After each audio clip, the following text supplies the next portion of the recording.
Na pacata cidade de Goiânia, em pleno coração do Brasil, o cotidiano das pessoas começou a ser lentamente sufocado por um clima de medo e incerteza. O que antes era um lugar de tranquilidade passou a estampar manchetes horripilantes. Uma onda de assassinatos aparentemente aleatórios estava aterrorizando a população. Mulheres jovens, moradores de rua e até motociclistas se tornaram alvos. A única coisa que ligava os crimes era a forma fria e calculista com que eram executados. Esse foi o início do mistério em torno de Tiago Henrique Gomes da Rocha, um homem que à primeira vista parecia ser apenas mais um na multidão. Mas, nas sombras, ele se revelava um assassino em série com um número estarrecedor de vítimas. O início da onda de terror. O ano era 2011. Pequenos relatos de crimes brutais começaram a surgir em Goiânia.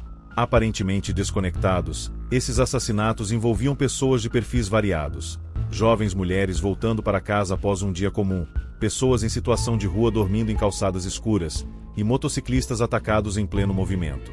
A forma como os crimes eram executados sugeria a presença de um assassino metódico, mas imprevisível. As primeiras vítimas eram frequentemente abordadas por um homem em uma moto. Ele agia com uma frieza que parecia inumana.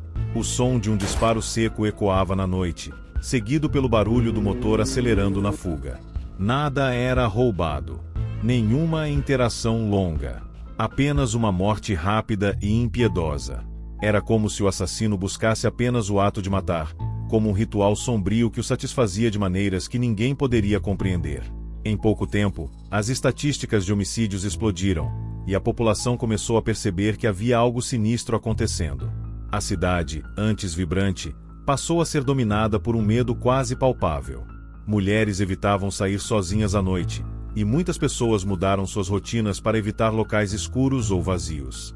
O terror estava em todos os lugares, e o assassino parecia estar em todos os cantos. Enquanto isso, Tiago levava uma vida aparentemente normal. Trabalhava como vigilante noturno, uma ocupação que ironicamente o colocava em uma posição de zelar pela segurança dos outros.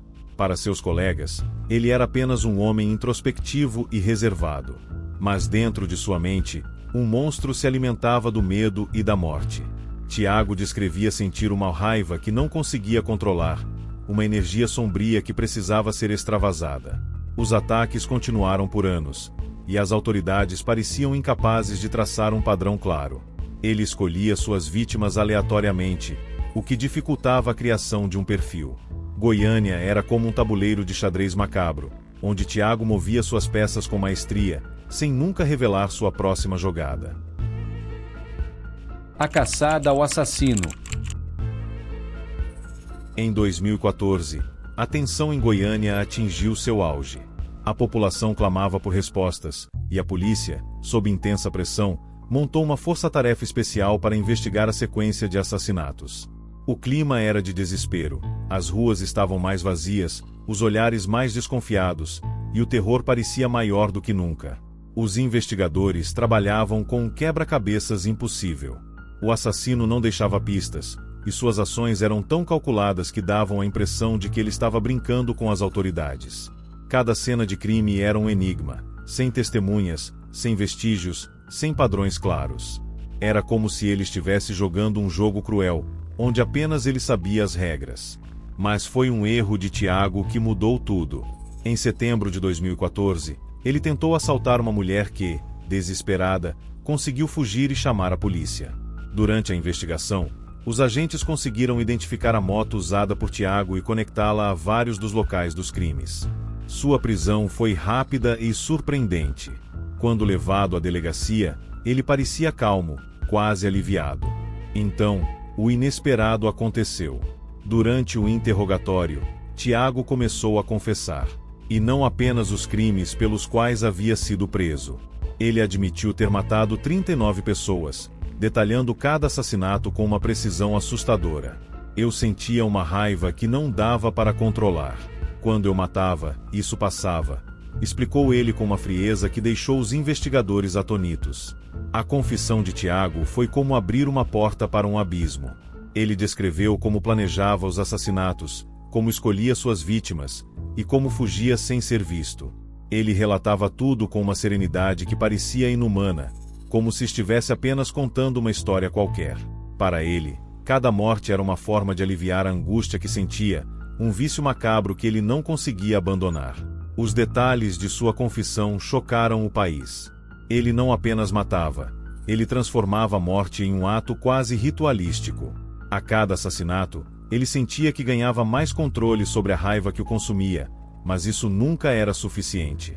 A fome de matar sempre voltava, mais forte e mais insaciável. A mente de um monstro.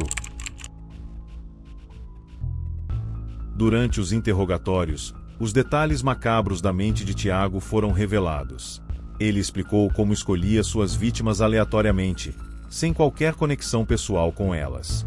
Ele parecia se alimentar do medo e da sensação de poder que os assassinatos lhe proporcionavam. Psicólogos e especialistas em criminologia analisaram o caso profundamente.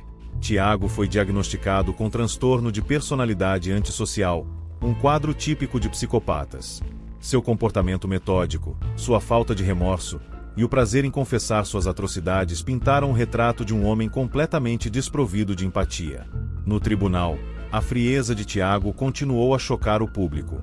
Ele foi condenado a mais de 600 anos de prisão, uma pena que refletia a gravidade de seus crimes. Mas, para as famílias das vítimas, o peso da dor e da perda permaneceria para sempre. O legado do medo. O caso de Tiago Henrique Gomes da Rocha deixou cicatrizes profundas em Goiânia. Ele não apenas tirou a vida de dezenas de pessoas, mas também roubou da cidade sua sensação de segurança e normalidade.